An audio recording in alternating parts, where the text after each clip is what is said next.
Hello my dear students, welcome to my YouTube channel. ఈరోజు మనము first language Telugu ఒక key పేపర్ని చూద్దాం. అలాగే ఎవరైతే మన ఛానల్కి కొత్తగా చూస్తున్నారో వాళ్ళు సబ్స్క్రైబ్ చేసుకోండి. ఎందుకంటే ఇలాంటి ఇంపార్టెంట్స్ క్వశ్చన్స్ కానీ పేపర్స్ కానీ అనలైజ్ చేసి మీ ముందరికి తీసుకురావడం జరుగుతుంది. సరే, మరి ఇప్పుడు చూస్తే మనకు పేపర్ ఏ విధంగా వచ్చింది, మనం ఏ విధంగా రాసామనేది ఒకసారి చెక్ చేసుకుందాం. ఫస్ట్ చూడండి, ఫస్ట్ బీట్లోకి వచ్చిన తడవే మనకు ఒక పారాగ్రాఫ్ ఇచ్చి దానికి ప్రశ్నలు 1-2 వాక్యాల్లో జవాబులు రాయమన్నాడు. సో దీనికి వచ్చేసి మనకు 5 మార్క్స్ అన్నమాట. సో పారా ఏమి ఇచ్చాడు అందరికీ తెలుసు, మనకు రామాయణంలోకి నుంచి పారాగ్రాఫ్ తీసుకుంటాడు కాబట్టి రామాయణం పారాగ్రాఫే ఇచ్చాడు. చూడండి ఏముంది, నది మధ్యలో నావు సాగుతున్నది, సీత గంగను ప్రార్థించింది, నావు దక్షిణ తీరాన్ని చేరింది, నావు దిగిన శ్రీరాముడు సీతాలక్ష్మణుల సముద్రుడై వనాలు బయలుదేరాడు. శ్రీరామును ఆదేశం మేరకు ముందు లక్ష్మణుడు వెనుక సీత, ఆమె వెనుక శ్రీరాముడు నడుస్తున్నారు. అంటే ఇక్కడ పారాగ్రాఫ్లో శ్రీరాముడు నావు దిగిన తర్వాత వాళ్ళు ఎక్కడికి వెళ్ళారు, ఏ విధంగా వెళ్ళారు, ఎవరెవరు వెళ్ళారు అనే దాని గురించి ఇచ్చారు.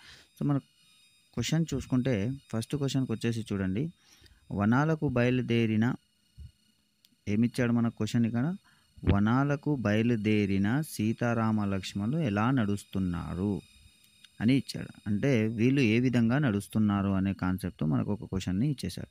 సో మనకు ఆన్సర్ ఎక్కడుంది అది అంటే, పారాగ్రాఫ్లో వెతకాలి అంటే సింపుల్గా మనకు ఫస్ట్ లైన్లోనే ఉంది. ఎక్కడ చూడండి, ఇప్పుడు మనకు కనిపిస్తుంది ఇక్కడ సెకండ్ లైన్లో, శ్రీరాముని ఆదేశం మేరకు ముందు లక్ష్మణుడు వెనుక సీత, ఆమె వెనుక శ్రీరాముడు నడుస్తున్నాడు. ఇది ఫస్ట్ వన్ ఆన్సర్. ఓకేనా, ఫస్ట్ వన్ ఆన్సర్ ఇది అన్నమాట. సెకండ్ వన్ ఆన్సర్ వచ్చేసి మనకు క్వశ్చన్ ఏముంది, సెకండ్ వన్ చూడండి ఒకసారి ఏం క్వశ్చన్ ఇచ్చాడు మనకు. సెకండ్ వన్ అంటే ఇక చూడండి, శ్రీరాముని ఆదేశం మేరకు ముందు లక్ష్మణుడు వెనుక సీత, ఆమె వెనుక శ్రీరాముడు నడుస్తున్నాడు. ఎలాంటి ప్రదేశంలో శ్రీరాముడు నివాసం ఉండాలని అనుకున్నాడు. సో మనం ఎక్కడ చదవాలి ఇప్పుడు, ఈ వరకు అయితే ఇక్కడ క్వశ్చన్ అయిపోయింది. వెనుక సీత, శ్రీరాముడు నడుస్తున్నాడు. సాయంకాలానికల్లా భరద్వాశ్రమానికి చేరారు. ఇది గంగా యమున సంగమ ప్రదేశంలో ఉంది. ముని వాళ్లకు అతిథి సత్కారం. ఎక్కడికి చేరుకున్నారు చూడండి, వాళ్ళు భరద్వాజ ఆశ్రమానికి చేరారని చెప్తున్నారు. సో మనకు ఆన్సర్ ఇక్కడనే దొరికిపోతుంది. సో ఆన్సర్ ఏం రాస్తాం, ప్రశ్న వచ్చేసి మనకు ఎలాంటి ప్రదేశంలో శ్రీరాముడు నివాసం ఉండాలి అని అనుకున్నాడు. సో ఎలాంటి ప్రదేశంలో ఉండాలనుకున్నాడు శ్రీరాముడు అంటే చూడండి, ఇక్కడ మనకు ఇక్కడ జనాలకు అందుబాటులో ఉండని ఆశ్రమానికి అనువైన ప్రదేశమైనదని సూచించామని శ్రీరాముడు కోరాడు. సో ఇప్పుడు ఆన్సర్ మనం ఎలా రాస్తాము, జనాలకు అందుబాటులో ఉండని ఆశ్రమవాసానికి అనువైన ప్రదేశంలో శ్రీరాముడు నివాసం ఉండాలనుకున్నాడు. ఓకే, ఇప్పుడు థర్డ్ వన్ వచ్చేసి చూడండి, థర్డ్ వన్ క్వశ్చన్ ఏముంది, చిత్రకూటం గురించి భరద్వాజుడు ఏమన్నాడు. ఓకే, ఇప్పుడు ఈ మనకు ఆన్సర్ చిత్రకూటం గురించి భరద్వాజుడు తెలియదు కాబట్టి పారాగ్రాఫ్లో ఏ విధంగా చూడాలి, ఎలా చూస్తాం, పారాగ్రాఫ్లో ఎక్కడైతే మనకు చిత్ర ఉంటుందో చిత్రకూటం చూడండి, 10 కోణుల దూరంలో చిత్రకూటం అనే పవిత్రమైన ప్రదేశం ఉందని మహర్షులు, ఇక్కడ మనకు కనిపిస్తుంది కదా, 10 కోణల దూరంలో చిత్రకూటం అనే పవిత్రమైన ప్రదేశం నివాసమైన అదే దిగని చోట భరద్వాజుడు ఉన్నాడు. సో మనకు ఎప్పుడైతే ఆన్సర్స్ దొరకనప్పుడు ఈ షార్ట్ ఫామ్లో చూసుకోవాలి, క్వశ్చన్లో ఏదైతే పదం రిపీట్ అవుతుందో అదే పదం ఇక్కడ ఉందా లేదా. సో మనకు ఆన్సర్ ఇక్కడ సగం దొరికినట్టే. సో మనం ఎలా రాస్తాం దీన్ని చూడండి, ఒకటి మనం ఆన్సర్ ఎలా రాస్తున్నాం ఇప్పుడు, 10 కోణుల దూరంలో, సారీ ఇక్కడ కొంచెం టైపింగ్లో మిస్టేక్ అయినట్టున్నది, 10 కోసులు అని వచ్చింది, 10 కోసుల దూరంలో చిత్రకూటం అనే పవిత్రమైన ప్రదేశం ఉందని మహర్షుల నివాసస్థానమైన అదే తగిన చోటని భరద్వాజుడు అన్నాడు. సో ఆన్సర్ మనకు ఇక్కడనే దొరికిపోతుంది. ఓకే, నెక్స్ట్ వచ్చేసి లక్ష్మణుడు, ఓకే నెక్స్ట్ వచ్చేసి ఏమొచ్చింది, లక్ష్మణుడు పాటించిన అన్న ఆదేశం ఏమిటి. సో అన్న ఆదేశం ప్రకారం అక్కడ నేరుడు కర్రలతో కుటీరాన్ని నిర్మించాడు లక్ష్మణుడు. అన్న ఏం ఆదేశించాడు అనేది అడుగుతున్నాడు. సో మన క్వశ్చన్లు సరే, నెక్స్ట్ క్వశ్చన్ వచ్చేసి లక్ష్మణుడు పాటించిన అన్న ఆదేశం ఏమిటి, ఇదే క్వశ్చన్ ఇచ్చాడు. సో అన్న ఏం ఆదేశం ఇచ్చాడు అనేది మనం పారాగ్రాఫ్లో చూద్దాం. చూడండి ఇక్కడ సెకండ్ పారాగ్రాఫ్, వీడి వరకు అయితే మనకు సెకండ్ పారాగ్రాఫ్లో చూద్దాం. చూడండి, అన్న ఆదేశం ప్రకారం అక్కడ నేరేడు కర్రలతో కుటీరాన్ని నిర్మించాడు లక్ష్మణుడు. అయిపోయింది, ఇది మన థర్డ్ ఆన్సర్. ఓకే. సో ఈ విధంగా ప్యాసేజ్లోనే థర్డ్ ఆన్సర్ అయిపోయి ఫోర్త్ ఆన్సర్. సో భరద్వాజ ఆశ్రమం ఎక్కడ ఉన్నది? సో ఎక్కడ ఉంది? గంగా యమున సంగమ ప్రదేశంలో ఉంది కాబట్టి అదే రాస్తాం. ఇప్పుడు సెకండ్ బిట్ వచ్చేసి మనకు కింది పదాలలో ఏదైనా ఒక పద్యాన్ని పూరించి భావం రాయమని చెప్పాడు. లాస్ట్ టైం ఎగ్జామినేషన్లో ఏమి ఇచ్చాడంటే పద్యం ఇచ్చి ప్రతిపదార్థం రాయమన్నాడు. ఈసారి కొంచెం చేంజ్ చేసి ఏం చేశాడు అంటే పద్యాన్ని ఇచ్చి భావంని పద్యం పూరించి భావాన్ని రాయమన్నాడు. సో కులమును రాజ్యము ఆల్రెడీ మీరు 100% ఇది అందరూ ప్రాక్టీస్ చేస్తారు, బై హార్టెడ్ ఉన్నారు, రాసిన వచ్చాయని అనుకుంటున్నాను. మంచిగా వెల్ మార్క్స్ వస్తాయని కూడా ఆప్షన్లో కూడా ఉంది. సో దీనికి అర్థం ఏంటి అంటే దాతల్లో గొప్పవాడు ఓ బలి చక్రవర్తి, నీ కులాన్ని రాజ్యాన్ని పరాక్రమాన్ని నిలుపుకో అని మనం ఈ విధంగా రాసింది ఉంటాం. నెక్స్ట్ దీంట్లోనే ఆప్షన్ ఉంది, గనుడు వాగు విశ్వనాథేశ్వర అనే ఒక పద్యం ఇచ్చాడు, దాన్ని గిన సేమ్ పద్యం పూరించి భావం ఏదైనా ఒకటి రాయాలి. ఓకే. నెక్స్ట్ ఇక్కడ అన్సీన్ ప్యాసేజ్ ఒకటి ఉంటుంది. మనకు ఏం ప్యాసేజ్ గురించి ఇచ్చాడు? మనకు అన్నదానం మహాదానం అని పేదల మాట. ఒక అన్సీన్ ప్యాసేజ్ ఉంది అంటే మనకు టెక్స్ట్ బుక్ రిలేటెడ్గా లేదు కాబట్టి అన్నదానం మహాదానం అని పెద్దల మాట అని ఆకలిని తీర్చే అన్నమును దానం చేయడం గొప్ప దానం అని భావం. ఎస్, అబ్సల్యూట్లీ రైట్ కదా. ఇది అన్ని దానాల కన్నా అన్నదానం గొప్పది అన్నట్టు, అంటే ఆకలి తీరుస్తున్నాం మనం అనేది. ఓకే. ఇప్పుడు దీంట్లో ప్రశ్నలు ఎలా ఇచ్చాడు అనేది చూద్దాం. ఫస్ట్ చూడండి, విద్యాదానంపై సంస్కర్తలు భావన ఏంటి? విద్యాదానంపై సంస్కర్తల భావన ఏంటిది అనేది. ఇప్పుడు మనం ఇక్కడ నుంచి చదివాం, ఇక్కడ విద్యాదానాల గురించి ఎక్కడ కనిపించలేదు మనకు. సో విద్యాదానం గురించి మనం లైన్ వైజ్గా చూసుకుంటూ వస్తే ఇక్కడ చూడండి, విద్యను దానంగా పొందినవాడు జీవితం అని ఇచ్చాడు. విద్యాదానం ఎక్కడ ఉంది?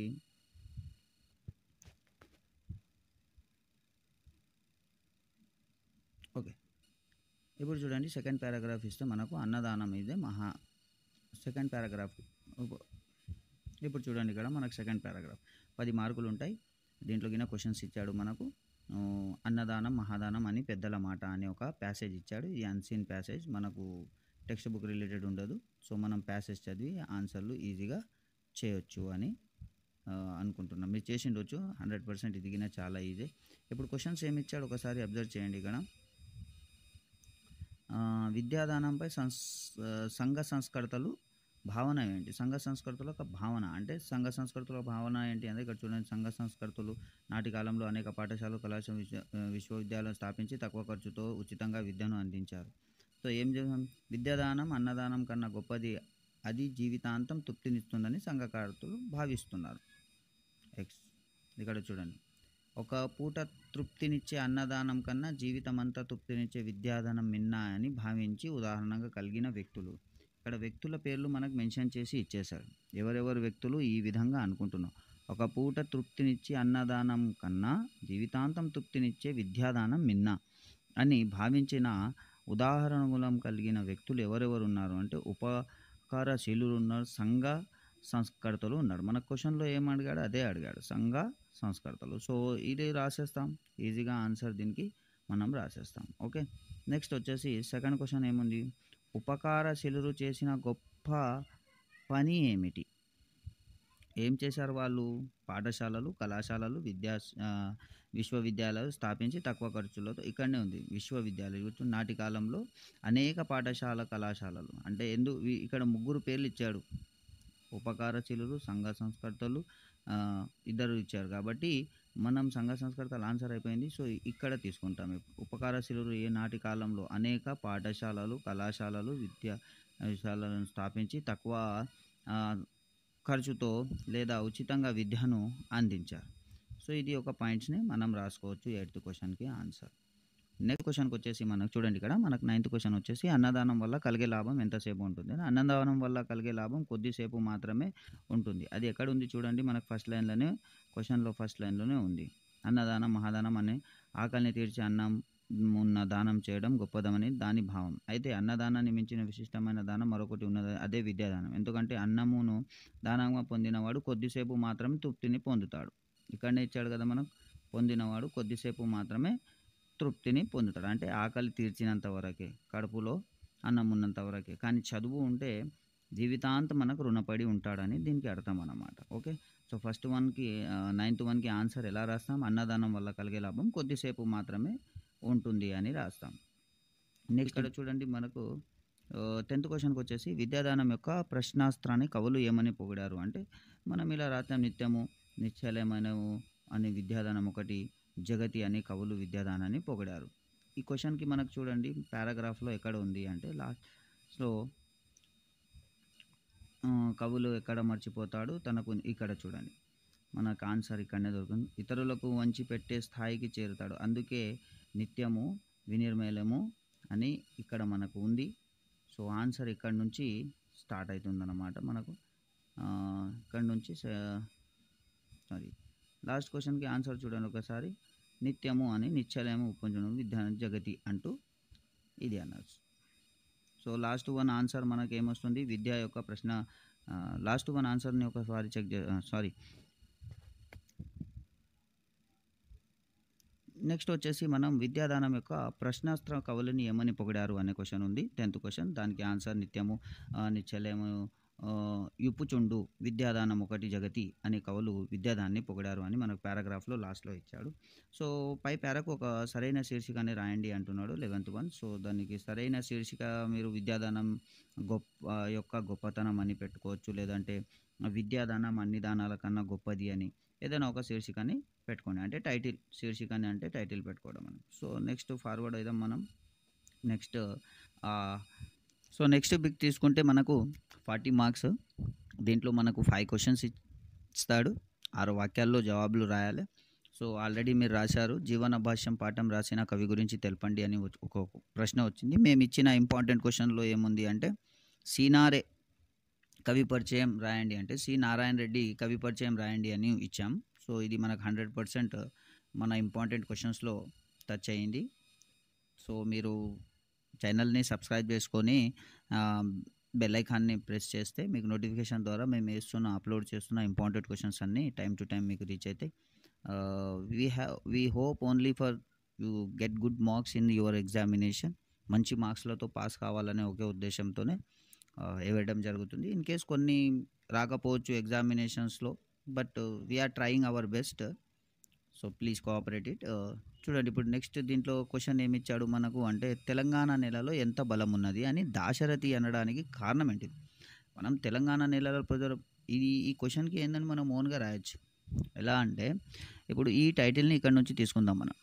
తెలంగాణ నేలలో ఎంత బలం ఉన్నది అని దాశరథి అనడానికి కారణం. తెలంగాణ నేలలో ప్రజలు పోరాట స్ఫూర్తిని, వారి ధైర్య సాహసాలని దాశరథి కృష్ణమాచార్యులు కొనియాడారు అంటే పొగిడారు. తెలంగాణ ప్రజలు నిరంకుశ పాలనకు వ్యతిరేకంగా పోరాడు. ఈ పోరాటంలో వారు ఎన్నో కష్టాలను ఎదుర్కొన్నారు.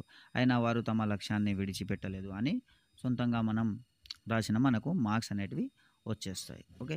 నెక్స్ట్ వచ్చేసి మనకు 14th క్వెషన్ చూసిన రచ్చకట్ట వద్ద అక్కకు కనిపించిన కొత్తదనం ఏమిటి?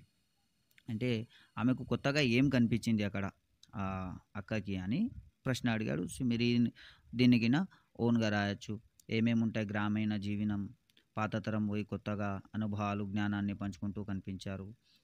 కొత్త కొత్త సాంకేతిక పరిజ్ఞానాలకు ఉపయోగాలకు వచ్చినాయి అనేది అంటే పాతదనానికి కొత్తదనానికి డిఫరెన్స్ షో చేస్తే అయిపోతుంది. నెక్స్ట్ క్వెషన్ చార్మినార్ ఎవరు ఎందుకు నిర్మించారు?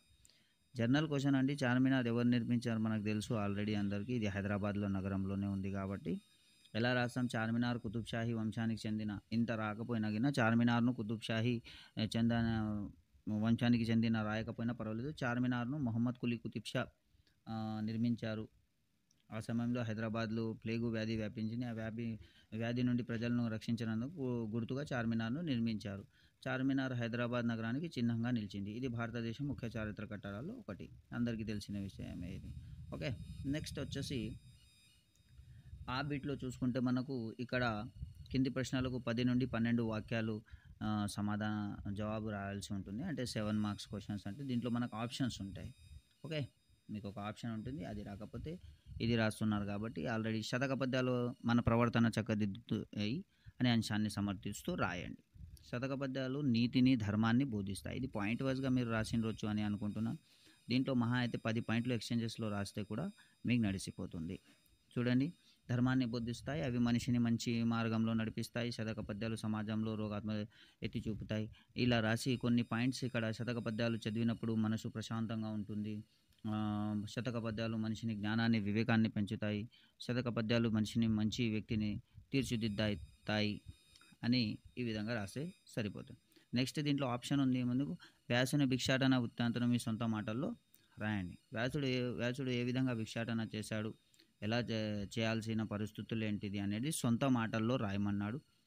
సో దాన్ని మీరు సొంతంగా తర్వాత వ్యాసుని ఆకలి తీరింది, పేదరాలి దుర్తిత్వానికి వ్యాసుడు సంతోషిస్తాడు, పేదవాడైన తన వద్ద ఉన్న దాంట్లోనే కొంత దానం చేసినందుకు ఆమెను మెచ్చుకుంటాడు అని ఇట్లా పాయింట్ వైజ్గా రాసి కొన్ని పాయింట్స్ ఈ లాస్ట్లో కొన్ని పాయింట్లు ఆకలితో ఉన్న వారికి ఆహారం పెట్టడం గొప్ప పుణ్యం అని వ్యాసుడు చెప్పాడు. ఈ కథ దాన గుణముని యొక్క గొప్పతనాన్ని తెలుపుతుంది అని పాయింట్స్. నెక్స్ట్ వినడానికైనా మాట్లాడడానికైనా ఎవరి భాష వాళ్ళకు బాగుంటుంది ఎందుకు వివరించింది. ఈ క్వశ్చన్ కూడా మేము మా ఇంపార్టెంట్ క్వశ్చన్స్లో పెట్టాము. ఆల్రెడీ చూసిన వాళ్ళు, ఆ పాత వీడియో చూసిన వాళ్ళు 100% రాసిండ్రని అనుకుంటాను. సో మాతృభాష అనేది అందరికీ తల్లి నుండి వచ్చే భాష, అందుకోసం ఎవరి భాష వాళ్ళకి ఇంపార్టెంట్. నెక్స్ట్ భూమిక పాఠం ఆధారం నెల్లూరు కేశవస్వామి కథల గురించి మీరు తెలుసుకున్నారు, వివరించండి. నెల్లూరు కేశవస్వామి యొక్క తెలుగు సాహిత్యం, అతను చేసిన కృషిని మీరు ఏం తెలుసుకున్నారు అనేది రాయమంటున్నారు. నెక్స్ట్ వచ్చేసి ఇది రామాయణం నుంచి ఒక 18th క్వశ్చన్ వస్తుంది కంపల్సరీగా, కాబట్టి ఇది మేము ఇంపార్టెన్స్ పెట్టాం, దాంట్లో ఉంది. రామాయణంలో పాదక పట్టాభిషేక వృత్తాంతాన్ని వివరించండి. అంటే ఏ విధంగా రాముని యొక్క భరతుడు వచ్చి రాముని యొక్క పాదకులను తీసుకొని పోయి సింహాసనంపై ఉంచి వాటిని ఎన్ని సంవత్సరాల వరకు అదే విధంగా పెట్టాడు. అంటే 14 సంవత్సరాల వరకు రాముడు వనవాసంలో ఉన్నారు కాబట్టి అందుకోసం 14 సంవత్సరాల వరకు అతని రాముని యొక్క పాదకులు మాత్రమే రాజ్య పరిపాలన చైర్ మీద, అంటే ఆ కుర్చీ రాజుని యొక్క కుర్చీ మీద పెట్టడం జరిగిందన్నమాట. నెక్స్ట్ హనుమంతుడు సీతాదేవి జాడను కనిపెట్టిన విధము తెలిపిన. అంటే హనుమంతుడు ఏ విధంగా సీతాదేవిని ఫైండ్ అవుట్ చేశారు అని అడుగుతున్నాడు. రావణుడు సీతను అపహరించిన తర్వాత రాముడు సీతను వెతకడానికి హనుమంతుడిని లంకకు పంపుతాడు. కాబట్టి హనుమంతుడు సముద్రాన్ని దాటి లంకకు చేరుకుంటాడు. అక్కడ సీతను వెతకడానికి అనేక ప్రదేశాలు సందర్శిస్తాడు. చివరికి అశోకవనంలో సీతను కనుగొంటాడు. సో హనుమంతుడు లంకకు చేరుకున్న తర్వాత సీతాదేవి వెతకడానికి లంక అంతటా తిరుగుతాడు. ఈ విధంగా పాయింట్ వైజ్గా మీరు రాసేసిన సరిపోతుంది. లాస్ట్ సృజనాత్మకలో 19th క్వశ్చన్ 2 ఆప్షన్స్, దీంట్లో ఏదైనా ఒకటి రాయండి. వాహనాల వల్ల నగరాల్లో రోజు రోజుకు ధ్వని వాయు కాలుష్యం పెరుగుతుంది. ఇది క్వశ్చన్ మన ఇంపార్టెంట్లో ఉంది, కానీ క్వశ్చన్ ఇక్కడ వాహనాల వల్ల ఉంది కాబట్టి మనం ఇచ్చిన ఇంపార్టెంట్ క్వశ్చన్లో ఏముంది అంటే రోజు రోజుకు వాయు కాలుష్యం పెరుగుతున్నది, దాని మీద ఒక వ్యాసం రాయండి అని ఉంది. సో సేమ్ ఆన్సర్ రాసినా పర్వాలేదు. ఈ ఆన్సర్ కాలుష్య నివారణ కోసం ఎలాంటి కాలుష్యాలు అంటే పొల్యూషన్స్ ఎన్ని ఉన్నాయి, మెయిన్గా మనకు ధ్వని కాలుష్యం, వాయు కాలుష్యం, ఇవి అండ్ కాలుష్యం ఇట్లా పాయింట్ వైజ్గా పెట్టి రాసేస్తే 7 out of 7 మార్క్స్ అనేటివి వస్తాయి మీకు. నెక్స్ట్ కాలుష్య నివారణ చర్యలు ఏం తీసుకోవాలి, ముగింపు ఏ విధంగా చేయాలి. ఇప్పుడు మాదక ద్రవ్యాలు వాడకం వల్ల కలిగే చెడు ఫలితాలను వాటి నివారణ తీసుకుంటూ జాగ్రత్తలు తెలియజేస్తూ కరపత్రంని రాయండి అని ఒక క్వశ్చన్ వచ్చింది మనకు. డ్రగ్స్ అడిక్ట్ పీపుల్స్కి ఒక కరపత్రం అంటే పోస్టర్ లాగా మనం ఇష్యూ చేయాలి. సో హెడ్డింగ్ ఆల్రెడీ మన క్వశ్చన్లో ఇచ్చారు, మాదక ద్రవ్యాల వాడకం ప్రాణాంతకం అని హెడ్డింగ్ పెట్టేస్తాం. ఆ తర్వాత సోదరి మనులారా యువతను నాశనం చేస్తున్న మాదక ద్రవ్యం దూరంగా ఉండండి అని చెప్పి పాయింట్ వైజ్గా దానివల్ల చెడు ఫలితాలు ఏంటివి, కుటుంబం సంబంధాలు చెడిపోతాయి, ఆర్థికంగా చితికిపోతారు, నేరాలకు పాల్పడే అవకాశం ఉంది, యూత్ ప్రాణాలు కూడా కోల్పోయే ప్రమాదం ఉంటుంది, క్యాన్సర్స్ అలాంటి రోగాలు అనేటివి. చర్యలు ఎలాంటివి తీసుకోవాలంటే దీనికి ఎక్కువ సమయం మనం ఫ్రెండ్స్ అండ్ రిలేటివ్స్తో గడపాలి, మాదక ద్రవ్యాలకు దూరంగా ఉండాలి, మాదక ద్రవ్యాలపై నియంత్రణ ప్రభుత్వం కఠినమైన చర్యలు తీసుకురావాలని పాయింట్ వైజ్గా రాసి జాగ్రత్తగా జీవితాన్ని నాశనం చేస్తాయి, వాటికి దూరంగా ఉండండి. ప్రజలకు విజ్ఞప్తి ఏం చేస్తున్నామంటే ఎవరు ఇష్యూ చేస్తున్నారంటే ఇక్కడ మేమైతే ఇక్కడ డ్రగ్స్ ఎన్ఫోర్స్మెంట్ అడ్మినిస్ట్రేషన్ హైదరాబాద్ అని రాసాం, ఇక్కడ ఎవరి పేరైనా రాసుకోవచ్చు. ఓకే, సో ఇది అండి మనకు Telugu key paper first language. So మీకు ఏమైనా డౌట్స్ ఉంటే కామెంట్ బాక్స్లో పెట్టండి. అదేవిధంగా రోజు పేపర్ చాలా వరకు అందరూ బాగా ఎగ్జామ్ రాశారని అనుకుంటున్నాను అండ్ 100% రిజల్ట్ రావాలని మేము మా ఛానల్ ద్వారా కోరుకుంటున్నాం. మా ఛానల్లో ఎంత ఇంపార్టెంట్స్గా అప్లోడ్ చేసిన ప్రతి ఆబ్జెక్టివ్లోకించి మనకు లాంగ్ ఆన్సర్స్, షార్ట్ ఆన్సర్స్ అనేటివి రావడం జరుగుతుంది. ఎందుకంటే తెలుగు, హిందీ, ఇంగ్లీష్ ఈ 3 లాంగ్వేజెస్‌లో ప్యాసేజెస్ క్వెషన్స్ ఉంటాయి కాబట్టి కొంచెం ఇబ్బందిగా ఉంటుంది. ప్యాసేజ్ క్వెషన్‌ని ఫైండ్ ఔట్ చేయడం. సో, దట్స్ వై మిగతా క్వెషన్ ఆన్సర్స్‌ని మేము ఇంపార్టెంట్స్‌గా అప్‌లోడ్ చేస్తున్నాం. మీరు ప్రాక్టీస్ చేసిన వాళ్ళు చాలా బాగా ఎగ్జామ్ రాసిండ్రని అనుకుంటున్నాం. ఆహ్, ఇలాంటి మరిన్ని వీడియోల కోసం మా ఛానల్‌ని సబ్స్క్రైబ్ చేయండి. అదేవిధంగా బెల్ ఐకాన్‌ని నోటిఫికేషన్ ఆన్ చేసి పెట్టుకుంటే నోటిఫికేషన్ ద్వారా మేము అప్‌లోడ్ చేసిన రీసెంట్ వీడియోస్ మీకు అందుబాటులో ఉంటాయి. అండ్ సపోర్ట్ కోసం వీడియోస్‌ని లైక్ చేయండి. ఎందుకంటే మీరు ఎక్కువగా లైక్ చేస్తే మాకిన ఒక వీడియో మీ వరకు చేరుతుంది అనే ఒక నమ్మకం వస్తుంది. Thank you very much. Once again best of luck to all for your remaining examination. Thanks LADS.